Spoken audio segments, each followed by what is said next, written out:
everyone. We are not sure where we're live right now. However, we are live somewhere. So welcome everyone to the interior design. I can't even that really took me off guard now, Lesley, because I'm like, wait a minute. I don't know if we're live on Facebook, LinkedIn, YouTube or what, because my system just gave me an error message. So I'm going to say, welcome to the Profitable Interior Designer. We hope we're live somewhere. And today we're talking about how to stop being jealous of your competition with my associate coach, business coach, Lesley Myrick. Welcome, Lesley. Good morning, Nancy. I am in Canada this week traveling in my dark, gloomy Airbnb. So sorry the video isn't great today, but I think regardless of that, we've got some good tips to share about confidence. We do have some good tips to share about confidence. And here's the thing. People often come into the Profit Insider program or into coaching, into our world, or just question us in our interior design business forum, our Facebook group.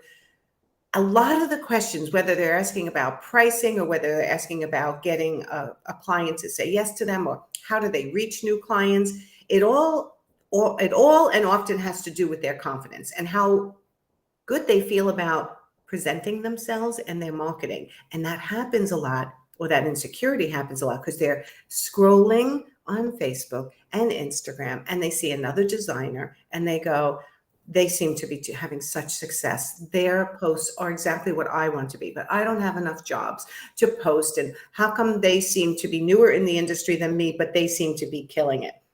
What do you say when you see posts that seem amazing? I mean, it's a cheesy phrase and we've all heard it, but the idea of don't compare someone's highlight reel to your behind the scenes is very true. Yes. It's very easy to look at and we're all putting the polished, pretty professional out there on social, and we're not all showing the chaos and the behind the scenes and the stress and the struggle because it's not pretty and we don't want to photograph it and we don't want to share it. I just the other day, I'm traveling with my kids this week. We went on a fun day out, except, meltdowns and chaos and just emotion. Like it was just, meh. But the pictures I got were great. And I was showing my mom and she's like, it looks like you guys had a great time. This was amazing. I would never know what a struggle the day was. And I feel like that's so similar to what we do as designers, where we get the beautiful, flat lay shot or install shot or just Instagram stories showing like, look, the kitchen remodel's in progress. But what we're not photographing and not sharing, and it's not always intentional. We're not like, this is my secret. I'm not going to show people I'm struggling, but we just don't share it. And I have found maybe not a great metaphor, but the idea of think of like a horse with blinders. Like when I have blinders on and I just keep looking forward and I keep focusing on what I like and what I know and what I believe, I'm so much happier. I feel like I do better work. And it's when I start looking around and it's when I start saying, oh, that person, oh man, I've been in business 8 years. They've only been in business 3 and look what they have. Or that, oh, wow, how did they get a project that big? Like when I start looking around with that comparison attitude, everything goes downhill. My creativity suffers, my confidence suffers, my work suffers. And Absolutely. It's easy to be jealous when you see those things because it looks like everyone else is doing better than you are. And they're not. And they're not. Exactly. They're not necessarily doing better. I mean, some people are and some people aren't, but you said it best, kind of like our public facing profile does not always give the full picture. So number one, consider that and let it go. Let it go. Looking at other people, wishing you were like them, or wishing you were doing what they're doing, or wishing you dress like them or had the style like they do. And trust me, I've been there. I've done that. I am a very casual, laid back buffet kind of entertainer, right? And I'm in a world of interior design where everything is many times staged for presentation, both the person and the environment, right, that you're trying to portray. So there's such a conflict, I feel like, all the time when people are like, but I'm just a real person, but I have to present, or I also have this side of me to present, but that's not all of me. And people get very confused when they're looking at other people's profile who are mixing in personal and formal and everything in between, then seem to be getting a lot of traction. Then they sit there and go, I don't look like that. I don't sound like that. I don't have rooms like that. I don't have jobs like that I can show. And they just lock themselves into a depression, so to speak, about work, that they'll just never be that person. And I am here and you are here to tell everyone all you have to be is the person you are. Yeah. And present that consistently over time. And your ideal client who wants to work with you will be attracted to you. So, how do you stop being jealous of competition as an interior designer? Stop looking at them, take them off your feed if it's obsessing in your head, because unless you're looking at someone that, and your point of view is, what can I learn from looking at this person's feed? How can I take pieces of this that feel like they would also be authentic to me and incorporate it into my business? If you're not looking at other people's feeds with a productive eye like that, then take it off your Instagram, take it off your Facebook. Don't look at those people anymore. Have you done that with anybody? You don't have to tell me. Oh my gosh. We all have those people we follow that we love to hate. Like you're jealous and you also kind of don't like them, but somehow you still feel like, oh, I just want to see what they're doing. But then it still makes you feel like crap afterwards. Yes, I have absolutely had to clean out my follow list and let go of following people that maybe I am interested in or there is some benefit there, but the cons were outweighing the pros. It was taking too much negative energy. I wasn't leaving Instagram or any social channel following that designer or whomever it was feeling inspired and excited. It would just kind of leave me feeling flat, like, ugh, like I'm just straight up, I'm jealous of where they're at and what they're doing. Right. And that's okay to admit you're jealous of where they're at.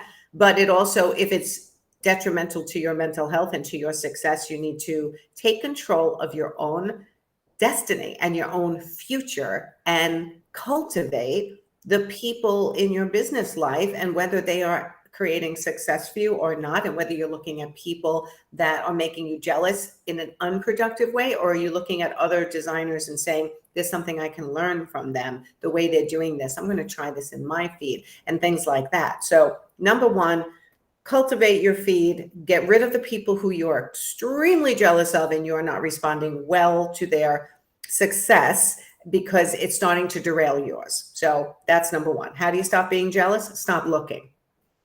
Habits. Your habits matter. Okay. Give me another idea.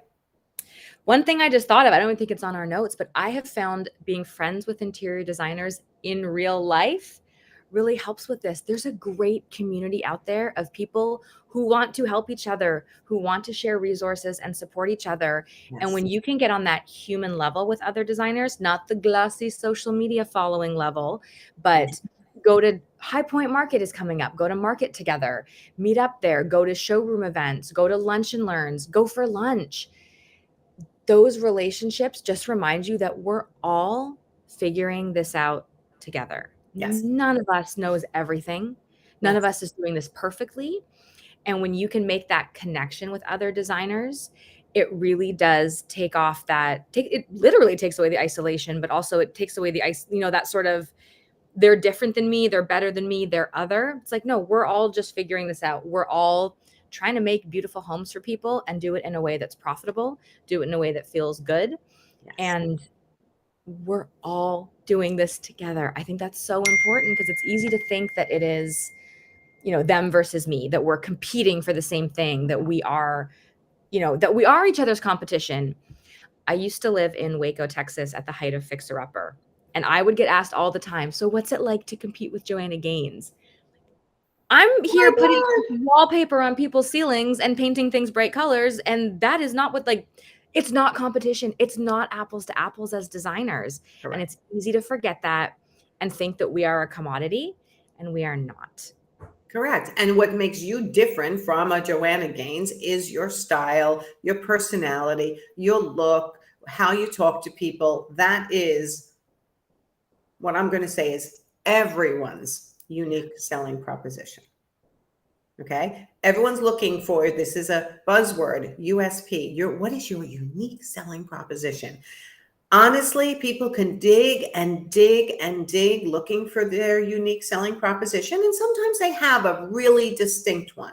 But if you don't have a really distinct item that you're looking to really distinguish yourself, really what it is your personality is what distinguishes you. right? We look for our unique selling proposition in our programs as being, we're not cookie cutter. We're going to tell you, we're going to teach you how to run a business, how you can price jobs in all different ways. And we're going to work with your personality and figure out which one makes you feel good about your business and makes you the money you need to make, right? So when you're looking at someone else and you're hearing, well, they do everything flat fee, or they do everything hourly, or they do everything hybrid model, you may think, I want to do it exactly like them, but that may not match your unique selling proposition, which is your personality and the way you like to do things. That's a great point. I've never thought of pricing models as being related to your USP, but it seems obvious now that you're saying it. Oh my God, it's so related. I mean, that's why I can tell if someone can handle charging a flat fee and present it in a way that they are going to sell it.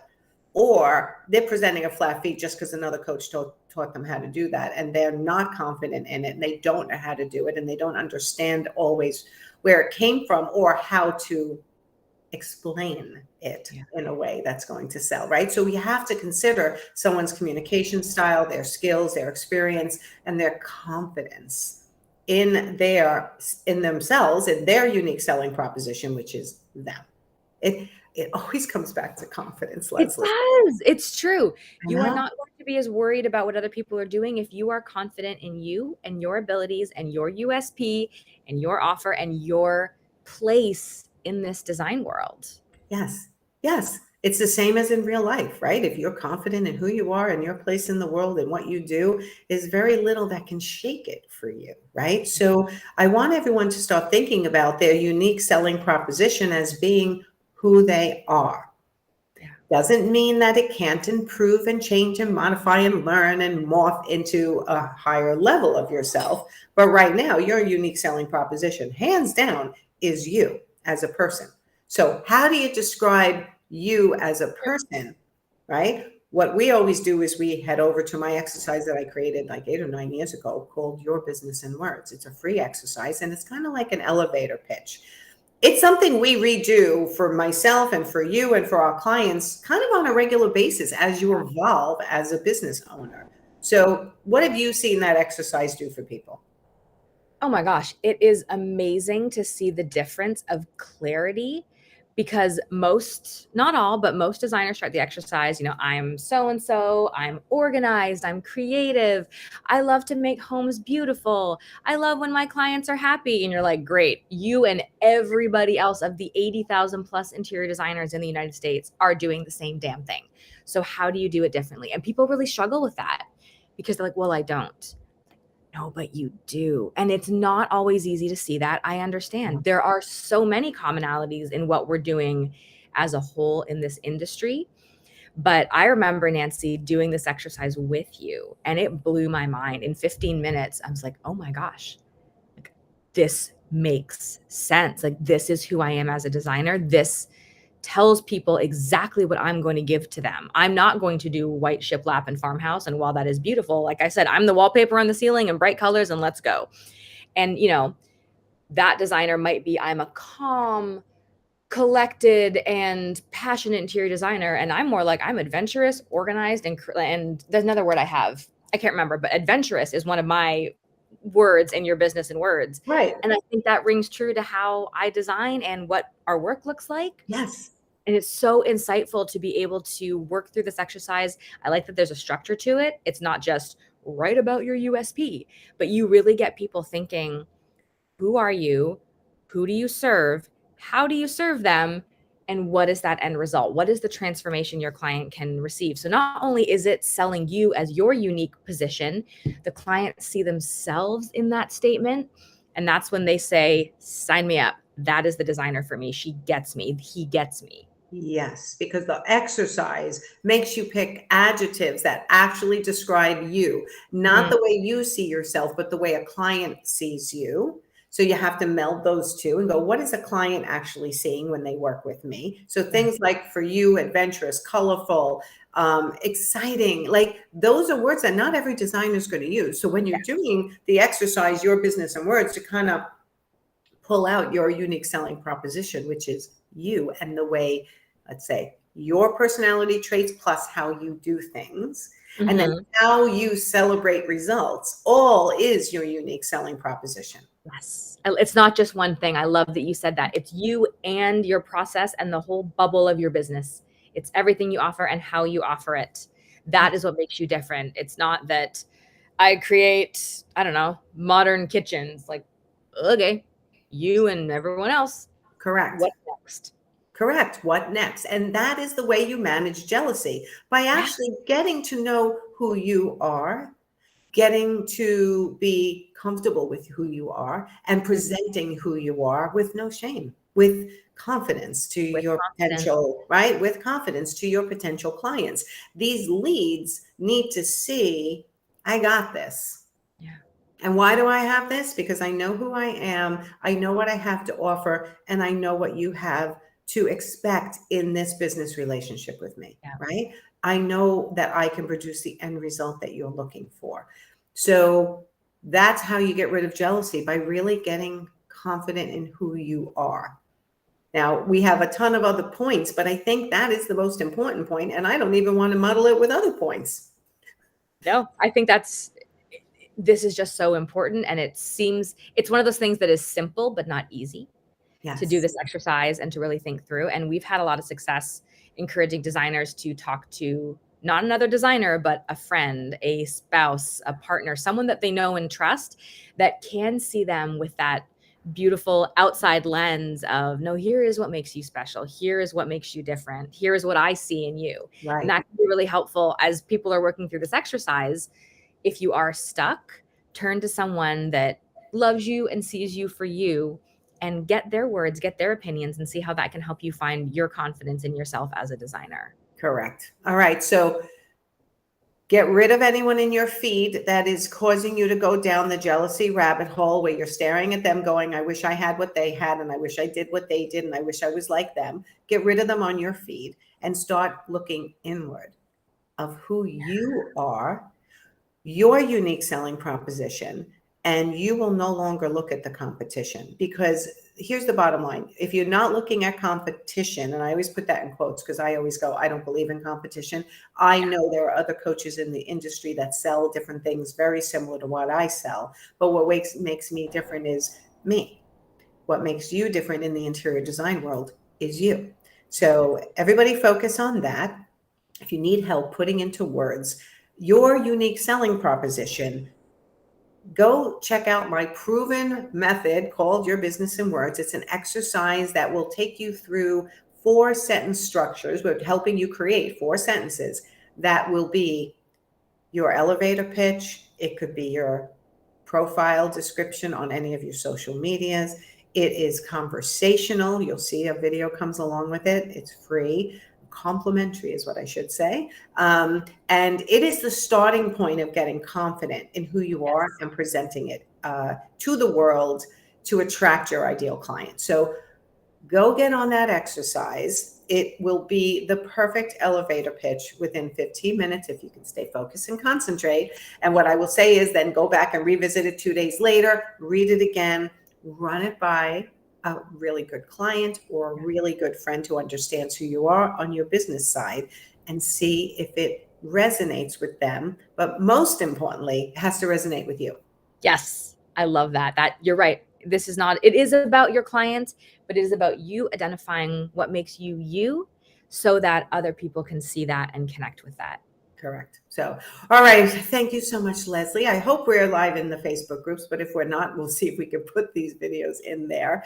But thanks, everyone. Go have a great day, and I will see you next week, or we will see you next week. Correct? Got it. All Bye, right. everyone.